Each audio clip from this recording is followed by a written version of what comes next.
Notamment quand tu te mettais en colère aussi, c'est vrai que moi j'avais tendance à rigoler, parce que c'est vrai que je pense que la déformation du visage me faisait rire, c'était ça, les Devait expressions y faciales avoir, là. il devait y avoir des petits détails dans le visage, ouais, qui te faisaient rire.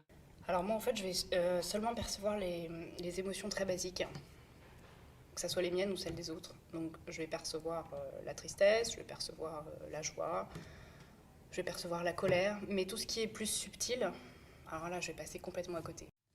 Peut-être les émotions un peu plus complexes, ou les situations un peu, enfin pas tendues, mais plus, plus conflictuelles, je pense que, enfin, c'est un peu plus complexe. Enfin, après, je vois si quelqu'un est joyeux, triste ou tout ça, et je pense qu'à la longue, j'ai compris où est-ce qu'il fallait ne pas appuyer, éviter de faire la blague à ce moment-là. Alors, ce que je sais reconnaître, ce que je reconnais facilement, c'est quand une personne n'est pas dans son état émotionnel normal. C'est-à-dire que, par exemple, à son visage, à sa façon de sourire, ou surtout si c'est une personne que je connais bien, je suis capable de le voir quasiment tout de suite. Par contre, je sais pas pourquoi, enfin, je peux pas savoir pourquoi, et même parfois, je sais pas ce qu'elle a, enfin, ce que la personne a. Je sais pas si elle est triste, si elle est en colère, s'il y a quelque chose qui l'agace, je sais pas. Et dans ce cas-là, j'ai besoin d'explications. Mais comme je suis attentif aux détails, je vois ce qui change dans l'expression faciale, on va dire, de la personne. Je vois à leur visage, quand je les regarde, que, qu'elles sont... Ouais, je pense que je le vois à peu près, mais c'est... Certaines fois, ça n'a pas marché. Certaines fois, j'étais un peu à côté. Je me suis déjà retrouvé à côté de personnes très tristes, sans m'en rendre compte. Ça m'est déjà arrivé, que ce soit de ma famille ou des amis d'ailleurs.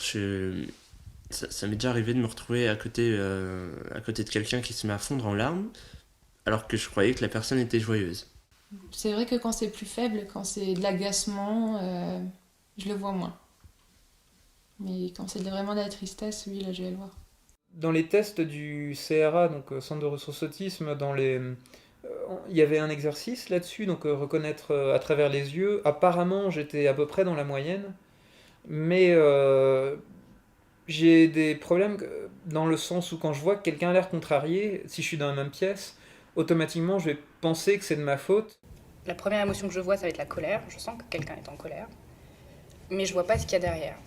Et bien souvent, derrière, il y a autre chose. Si la personne elle est en colère, ça peut être parce qu'elle est vexée, par exemple. Soit parce que j'ai fait quelque chose qu'il fallait pas, ou voilà. Et moi, je vais m'en tenir juste à la colère, je vais pas réussir à déchiffrer ce qu'il y a derrière. Donc tout ce qui est un peu subtil, ça passe complètement à côté. En tout cas, chez moi, quand j'ai du mal à les exprimer. Mais je sais quand ça va bien, quand ça va pas, enfin, surtout quand ça va pas. Je dirais pas que pré-diagnostic, j'avais du mal à nommer mes émotions, mais disons que je suis peut-être un peu plus consciente du, de l'importance de l'auto-analyse, quoi. Mes propres émotions, j'arrive à les comprendre quand c'est des émotions basiques, mais souvent quand même avec un temps de retard. Mais quand c'est des émotions plus subtiles, je suis en auto-analyse, je me dis, là je sens que je suis pas comme d'habitude, voilà, je suis pas bien, ou mais qu'est-ce qui m'arrive? Et pourquoi je suis comme ça? Et donc à force de réfléchir, au bout d'un moment je me dis, ah oui, c'est parce qu'il s'est passé ça, et ça m'a fait ça, et c'est ça que je ressens, ok, et voilà.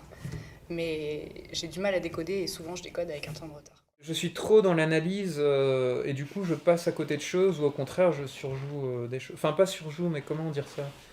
Sur interprète des choses. Par exemple, quand il s'agit de réconforter quelqu'un, ben comment? Je me sens parfois un peu empruntée parce que ce qui me réconforterait moi, c'est pas ce qui réconforterait d'autres personnes, quoi.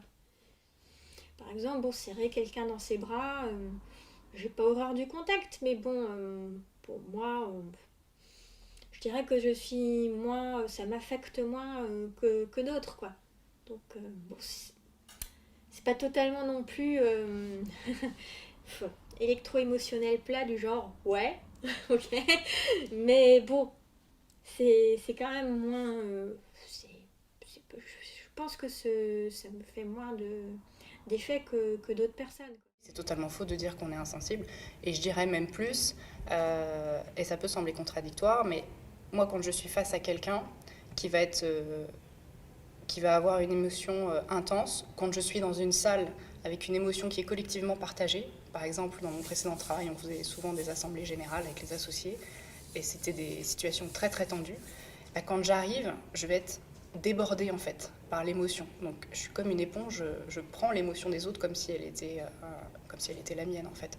Donc face à une émotion partagée collectivement, je vais la ressentir.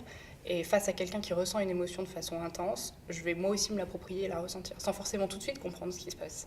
Mais voilà, donc on peut aussi être des éponges et être très très sensible aux émotions des autres. Donc c'est pas juste de dire qu'on est insensible, on n'est pas des frigidaires sociopathes, non.